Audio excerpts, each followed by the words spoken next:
शरणागत दीनार्थ परित्राण परायणे सर्वस्याते हरे देवी नारायणी नमोस्तुते।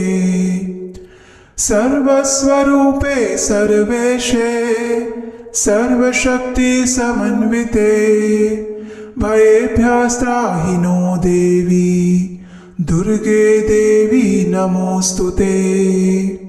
आज से आरंभ होने वाली चैत्र नवरात्रि की आपको बहुत सारी शुभकामनाएं। देवी दुर्गा आप और आपके परिवार की रक्षा करे, आपको हर प्रकार के सुख संपत्ति और धन धान्य से समृद्ध करे, यही प्रार्थना करते हैं। आज है चैत्र नवरात्रि का पहला दिवस।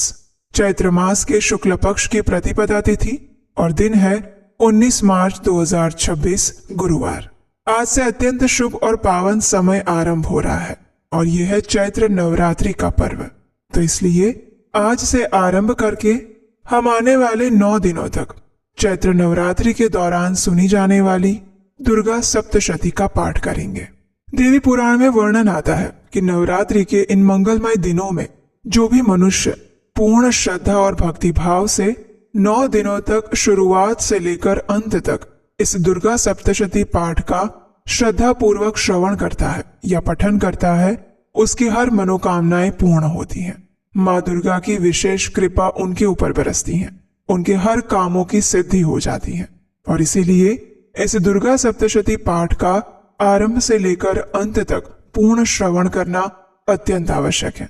तो हम भी आप सभी भक्तों से यही निवेदन करते हैं कि आज से आरंभ होने वाले इस दुर्गा सप्तशती पाठ का आरंभ से लेकर अंत तक पूर्ण श्रद्धा के साथ श्रवण कीजिएगा। पूर्ण समर्पण और भक्ति भाव से इस कथा को सुनकर आप देवी दुर्गा के प्रति अपनी भक्ति में वृद्धि कर सकते हैं।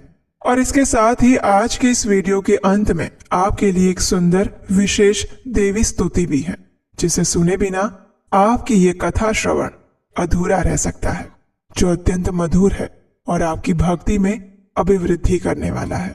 तो इसलिए अंत तक आज इस वीडियो को अवश्य सुनिएगा और अगर अच्छा लगे तो इसे लाइक करके अन्य लोगों को भी शेयर कीजिएगा। तो चलिए आज से आरंभ होने वाले इस चैत्र नवरात्रि के पावन पर्व पर हम आरंभ करते हैं दुर्गा सप्तशती पाठ का। और आज सुनते हैं दुर्गा सप्तशती पाठ अध्याय 1। आइए आज का दुर्गा सप्तशती पाठ आरंभ करते हैं। दुर्गा सप्तशती पाठ के आरंभ में भगवान शिव देवी पार्वती से एक विशेष प्रश्न पूछते हैं और ये प्रश्न इसी दुर्गा सप्तशती पाठ के महत्व से जुड़ा हुआ है। आइए सुनते हैं। भगवान शिव ने कहा, हे देवी, तुम भक्तों के लिए अत्यंत सुलभ हो और सभी कर्मों का विधान करने वाली हो। इस घोर कलयुग में इच्छाओं की सिद्धि हेतु अगर कोई उपाय है तो कृपया उसे अपनी सुंदर वाणी द्वारा सम्यक रूप से मुझे बताओ। भगवान शिव की ये बात सुनकर देवी पार्वती ने कहा, हे देवीश्वर, आपका मेरे ऊपर अपार स्नेह है। इस कलयुग में सभी कामनाओं को सिद्ध करने वाला जो साधन है उसी के विषय में मैं आपको बताऊंगी और उसका नाम है अम्बा स्तुति। इसे दुर्गा सप्तशती भी कहा जाता है। इसके प्रारंभ में आता है सप्त श्लोकी दुर्गा मंत्र और इस दुर्गा सप्त श्लोकी स्तोत्र मंत्र के नारायण ऋषि हैं। इसका छंद है अनुष्टुप। श्री महाकाली, महालक्ष्मी और महासरस्वती इनके देवता हैं। देवी दुर्गा की प्रसन्नता हेतु सप्त श्लोकी दुर्गा पाठ में इसको समाविष्ट किया जाता है। वे भगवती महामाया देवी ज्ञानियों के चित्त को भी बल पूर्वक खींचकर मोह में डाल सकती है। माँ दुर्गे आप स्मरण करने पर सभी प्राणियों का भय हर लेती हैं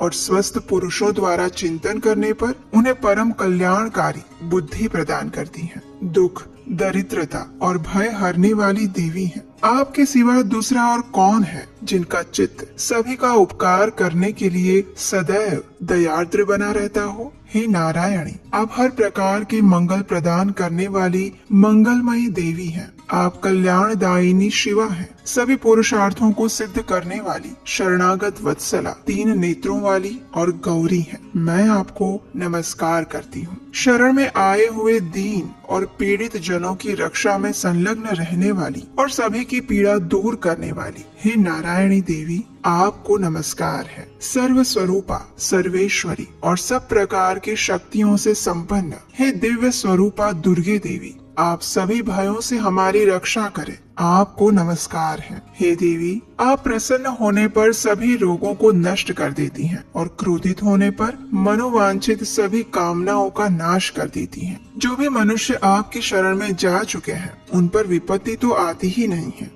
आपकी शरण में आए हुए प्रत्येक मनुष्य दूसरों को शरण देने वाले बन जाते हैं। हे सर्वेश्वरी देवी, आप इसी प्रकार तीनों लोकों की समस्त बाधाओं को शांत करें और हमारे शत्रुओं का नाश करती रहे। और इस प्रकार दुर्गा सप्तशती पाठ से पूर्व पढ़ा जाने वाला सप्तश्लोकी दुर्गा कवचम संपूर्ण हुआ। आइए अब हम दुर्गा सप्तशती पाठ के प्रथम अध्याय का श्रवण करते हैं। नवरात्रि के पावन दिनों में प्रत्येक दिन इस दुर्गा सप्तशती पाठ का पठन या फिर श्रवण करना चाहिए। श्री दुर्गायै नमः। प्रथम अध्याय। मेधा ऋषि द्वारा राजा सूरत और समाधि को भगवती की महिमा बताते हुए मधु और कैटभ वध के प्रसंग का वर्णन। ओम।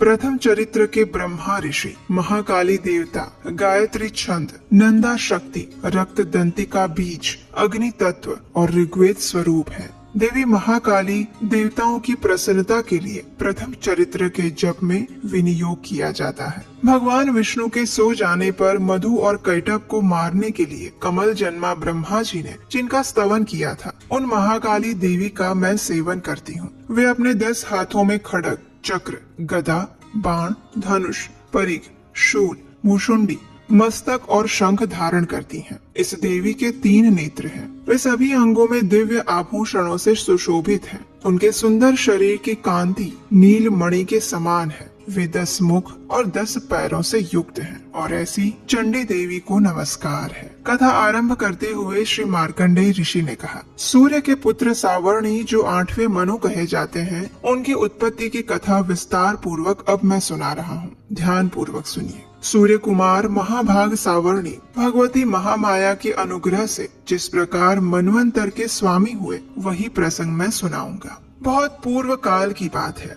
स्वरोचिष मनवंतर में सूरत नाम के एक राजा हो गए। वे चैत्र वंश में उत्पन्न हुए थे। उनका समस्त भूमंडल पर अधिकार था। वे प्रजा का अपने ही पुत्रों की तरह धर्म पूर्वक पालन करते थे। फिर भी उस समय कोला विद्वंसी नाम के क्षत्रिय उनके शत्रु बन गए। राजा सूरत की दंड नीति बड़ी प्रबल थी। उनका शत्रुओं के साथ भीषण संग्राम हुआ। हालांकि कोला विद्वंसी संख्या में कम थे, लेकिन फिर भी राजा सूरत उस युद्ध में उनसे परास्त हो गए। तब वे युद्ध भूमि से अपने नगर में लौट आए और मात्र अपने देश के ही राजा बनकर रह गए। अब संपूर्ण पृथ्वी से उनका अधिकार जा चुका था, लेकिन वहाँ भी उन प्रबल शत्रुओं ने उस समय महाभाग राजा सूरत पर आक्रमण कर दिया। राजा का बल क्षीण हो चुका था, इसलिए उनके दुष्ट, बलवान और दुरात्मा मंत्रियों ने वहाँ उनकी राजधानी में भी राजकीय सेना और खजाने को हथिया लिया। अब राजा सूरत का प्रभुत्व नष्ट हो चुका था, इसलिए वे शिकार खेलने के बहाने घोड़े पर सवार होकर वहाँ से अकेले ही एक घने जंगल में चले गए। वहाँ उन्होंने विप्रवर मेधा मुनि का आश्रम देखा, जहाँ अनेक हिंसक जीव अपने स्वाभाविक हिंसा वृत्ति को छोड़कर शांतिपूर्ण भाव से रह रहे थे। उस ऋषि के बहुत सारे शिष्य उस वन की शोभा बढ़ा रहे थे। वहां जाने पर मुनि ने उनका सत्कार किया और वे उन मुनि श्रेष्ठ के आश्रम पर इधर उधर विचरण करते हुए कुछ समय वहीं पर रहे। तत्पश्चात ममता से आकृष्ट चित्त होकर वे इस प्रकार चिंता करने लगे। उन्होंने सोचा, पूर्व काल में मेरे पूर्वजों ने जिसका पालन किया था, वही नगर आज मुझसे रहित है। न जाने मेरे दुराचारी भृत्यगण उसकी धर्म पूर्वक रक्षा कर रहे होंगे या नहीं। जो सदैव मद की वर्षा करने वाला और शूरवीर था, वो मेरा प्रधान हाथी अब शत्रुओं के अधीन होकर न जाने किन भोगों को भोगता होगा। जो लोग मेरी कृपा, धन और भोजन पाने से सदा मेरे पीछे पीछे चलते थे, वे निश्चय ही अब दूसरे राजाओं का अनुसरण करते होंगे। उन अपव्ययी लोगों के द्वारा सदैव खर्च होते रहने के कारण अत्यंत कष्ट से जमा किया हुआ मेरा वो खजाना खाली हो जाएगा। ये और ऐसी अनेक बातें राजा सूरत निरंतर सोचते रहे। एक दिन उन्होंने वहाँ ऋषि मेधा के आश्रम के निकट एक वैश्य को देखा। उसे देखकर उन्होंने पूछा, भाई तुम कौन हो? यहाँ तुम्हारे आने का कारण क्या है? तुम क्यों शोकग्रस्त और अनमने से दिखाई दे रहे हो? राजा सुरथ द्वारा इस प्रकार प्रेम पूर्वक पूछे जाने पर उस वैश्य ने विनीत भाव से उन्हें प्रणाम किया और उनसे इस प्रकार कहा, हे राजन, मैं धनियों के कुल में उत्पन्न एक वैश्य हूँ। मेरा नाम समाधि है। मेरे दुष्ट स्त्री और पुत्रों ने धन की लालच में मुझे घर से बाहर निकाल दिया है। मैं इस समय धन, स्त्री और पुत्रों से वंचित हूँ। मेरे विश्वसनीय बंधुओं ने मेरा ही धन लेकर मुझे दूर कर दिया है, इसलिए दुखी होकर मैं वन में चला आया हूँ। यहाँ रहकर मैं इस बात को नहीं जानता कि मेरे पुत्रों की, स्त्री की और स्वजनों की कुशल है या नहीं। इस समय घर में वे कुशल से रहते होंगे या फिर उन्हें कोई कष्ट पड़ता होगा। वे मेरे पुत्र कैसे हैं? क्या वे सदाचारी हैं या फिर दुराचारी हो गए हैं? वैश्य के इस प्रकार कहने पर राजा ने उससे पूछा, हे वैश्य, जिन लोभी स्त्री पुत्र आदि ने धन के कारण तुम्हें घर से निकाल दिया, उनके प्रति तुम्हारे चित्त में इतना स्नेह का बंधन क्यों है? ये सुनकर वैश्य ने उत्तर दिया, राजन, आप मेरे विषय में जैसी बात कहते हैं वो सब ठीक है, लेकिन क्या करूं? मेरा मन तो निष्ठुर नहीं है ना। जिन्होंने धन के लोभ में पड़कर पिता के प्रति स्नेह, पति के प्रति प्रेम और आत्मीय जन के प्रति अनुराग को छोड़ ही दिया है, मुझे घर से निकाल दिया है, उनके प्रति भी मेरे हृदय में अब भी वही स्नेह है। हे महामते, गुणहीन बंधुओं के प्रति भी जो मेरा चित्त इस प्रकार प्रेम मग्न हो रहा है, वो क्या है? इस बात को मैं जानकर भी नहीं जान पा रहा हूँ। उनके लिए मैं लंबी सांसें ले रहा हूँ। मेरा हृदय अत्यंत दुखी हो रहा है। उन लोगों में प्रेम का सर्वथा अभाव है, फिर भी उनके प्रति जो मेरा मन निष्ठुर नहीं हो पाता, उसके लिए मैं क्या करूँ? इस कथा को आगे बढ़ाते हुए ऋषि मार्कंडेय ने कहा, उसके बाद राजाओं में श्रेष्ठ सुरथ और वह समाधि नामक वैश्य दोनों ही साथ साथ मेधा मुनि की सेवा में उपस्थित हुए। उनके साथ यथा योग्य न्याय अनुकूल विनय पूर्ण वर्ताव करके बैठ गए। तत्पश्चात वैश्य और राजा ने कुछ वार्तालाप आरंभ किया। राजा ने कहा, हे भगवान, मैं आपसे एक बात पूछना चाहता हूँ, कृपया उसे बताइए। मेरा चित्त अपने अधीन न होने के कारण वह बात मेरे मन को दुखी कर रही है। जो राज्य मेरे हाथ से चला गया है, उसमें और उसके संपूर्ण अंगों में मेरी आसक्ति अभी भी बनी हुई है।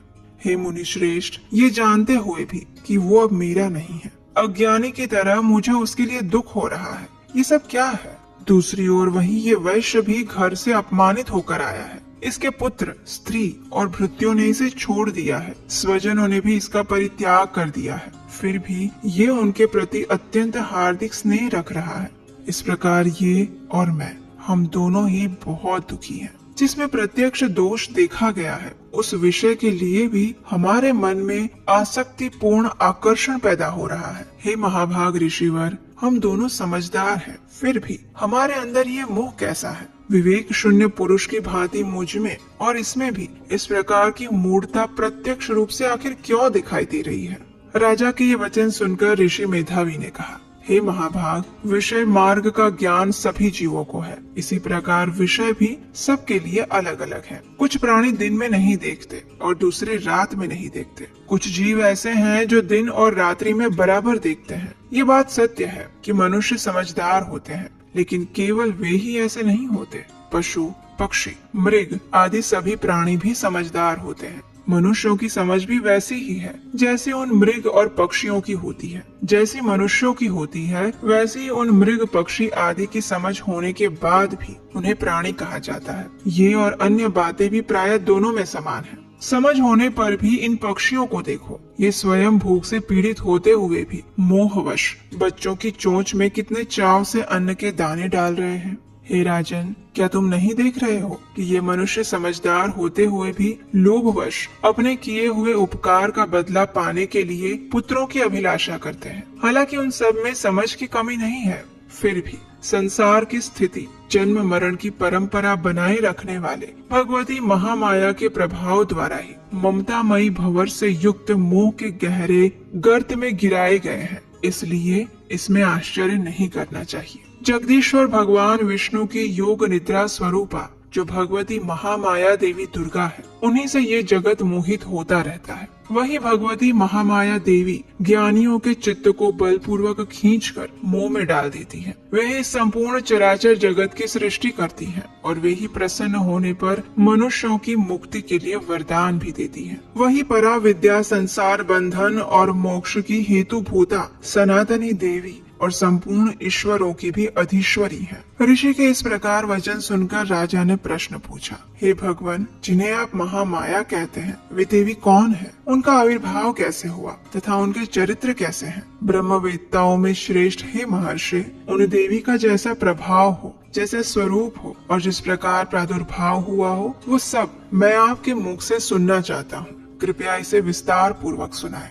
राजा की बात सुनकर ऋषि ने कहा, हे राजन, वास्तव में तो वे देवी नित्य स्वरूपा ही है। संपूर्ण जगत उन्हीं का रूप है और उन्होंने समस्त विश्व को व्याप्त कर रखा है। तथापि उनका प्राकट्य अनेक प्रकार से होता है, वो अब मुझसे सुनो। हालांकि वे नित्य और अजन्मा है, फिर भी जब देवताओं का कार्य सिद्ध करने के लिए वे प्रकट होती है, उस समय लोक में उत्पन्न हुई कहलाती है। कल्प के अंत में जब संपूर्ण जगत एकार्णव में निमग्न हो जाता है और सबके प्रभु भगवान विष्णु शेषनाग की शैया बिछाकर योग निद्रा में चले जाते हैं, उस समय उनके कानों के मैल से दो भयंकर असुर उत्पन्न हुए थे, जो मधु और कैटभ के नाम से विख्यात हुए। वे दोनों ब्रह्मा जी का वध करने के लिए तैयार हो गए। भगवान विष्णु के नाभि कमल में विराजमान प्रजापति ब्रह्मा जी ने जब उन दोनों भयानक असुरों को अपने पास आया हुआ देखा और भगवान को सोया हुआ देखा, तब एकाग्र चित्त होकर उन्होंने भगवान विष्णु को जगाने के लिए उनके नेत्रों में निवास करने वाली योग निद्रा का स्तवन आरंभ किया,